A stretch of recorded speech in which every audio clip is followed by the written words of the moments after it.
Gawin natin siya command, fi'lu amrin. Ang fi'l amr naman is command, susunod pa, iuutos, ipapagawa.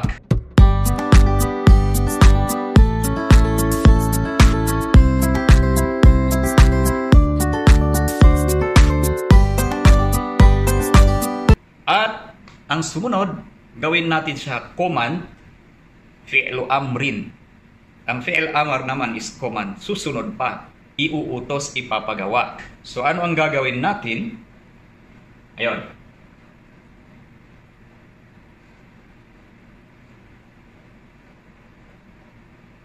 Okay. Uktub. Uktub. Ibig sabihin, command, uktub. Isulat mo o kaya sumulat ka. Pag lalaki, ang inuutusan. Pag babae, uktubi. Uktubi ad-darsa. Okay. Uktubi ad-darsa, babae ang inuutusan. Uktubi. Uktubi, sumulat ka o kaya isulat mo ang lecture. Uktub, lalaki ang inutusan, sumulat ka. Ikra, bumasa ka. Ano pa? Isma, makinig ka. Idhak, tumawa ka. Uktubi, sumulat ka babae. Isma'i, makinig ka babae. Idhaki, tumawa ka babae. Idhakid darsa. Uktubid darsa, pag babae. So, uktub. Kasi ang dulo nito is uktub ay sukun. Uktub. Tapos pag binasa mo nang may kadugtong na siya, nagiging matunog siya dito pababa, uktubid darsa. Pag lalaki. Pag babae, may dugtong siyang ya, uktubi. Yon ang palatandaan na para malalaman na pambabae pala. Uktubid darsa. Isulat mo ang lecture pag babae ang kausap. Ayun. So, yan ang tatlong phrases, tatlong sentence lang muna natin para at least mapapractice natin. Subukan, i-review kaya natin kung ano ang maaaring nakalimutan na mga dapat i-explain doon. Ang una, yung al, ang pinaka-basic na pinag-usapan natin, basis natin ang al. Al-ustadu, noun, isim, mubtada, marfu'. Okay. Yaktubu, fi'il, mudari, present tense na verb na sumulat. Okay. Ad-darsa ay lecture.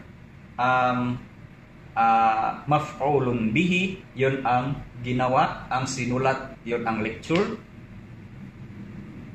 Ang unang word ay mubtada, ang pangalawa ay verb na sumulat, tapos ang pangatlo ay ang lecture, ang sinulat. So, mubtada ang simula, and then yaktubu darsa ay khabar mubtada. Ang tawag doon ay jumlatul fi'liyah. Khabar mubtada. Yun ang sagot doon sa noun na simula. Okay. Si Ustad sumulat ng lecture. And then, katabal Ustadud darsa, ginawa lang natin siya, verb na past. So, ang nangyari, sinulat na, o kaya, naisulat ni Ustad, okay, ang lecture, kataba al-Ustadu ad-darsa. So, ang pagkakakilanlan doon, ang original na word ng verb ng sinulat is kataba. Okay? So, since kataba, sinulat na siya, ang sumunod na word na sa regular na sentence ng ganon, dapat damma ang dulo. Al-ustadu. Yun ang damma. Kasi fa'il. Pag sinabing fa'il, dapat ang haraka, ang baris niya ay damma. Du. Di ba meron tayo sa simula ka ng A, I, U. So, doon natin ilagay dapat yung U. kataba al-ustadu, yun ang pagkakakilanlan na siya ang sumulat. Okay?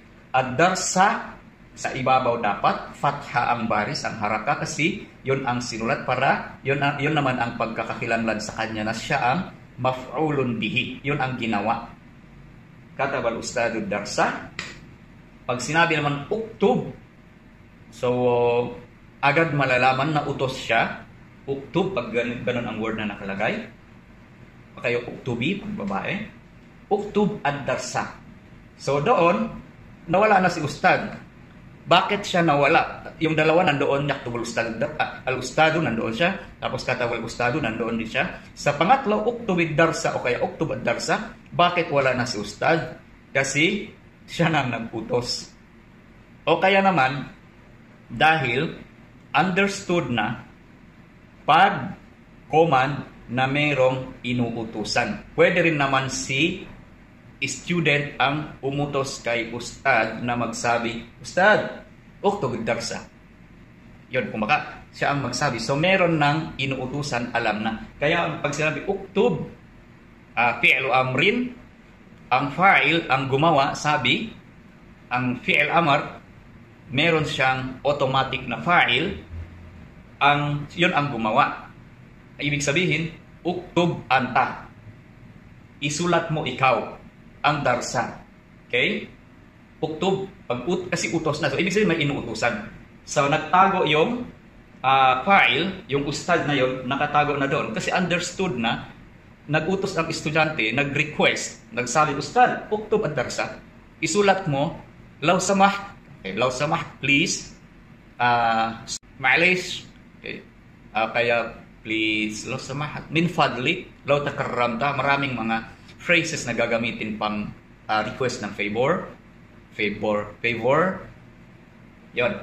Ustad, law samah, uktub at darsa. So, ibig sabihin, understood na yon na ang inuutosan ay si Ustad, wa fa'iluhu huwa damir al-anta. Damir al-anta, yon na ang isulat mo, uktub anta ad-darsa, o kaya uktubi anti, pagbabae, uktubi anti ad-darsa. So, yan ang papasok na tayo sa may mga i'rab na. Ganyan ang mga ini-explain ng mga ustad, ng mga teachers sa inyo sa Arabic. At ganoon minsan maririnig nyo sa mga Arabo pag ginamit nila yung salitang classical o kaya standard na Arabic. Alright, next video na ulit ang ating aabangan pang 6 episode. So yung dalawa, 3 and 4, ipasok ko inshallah na magka-oras, ilagay ko rin ang reading, practice at writing. Alright, syukran. Assalamualaikum.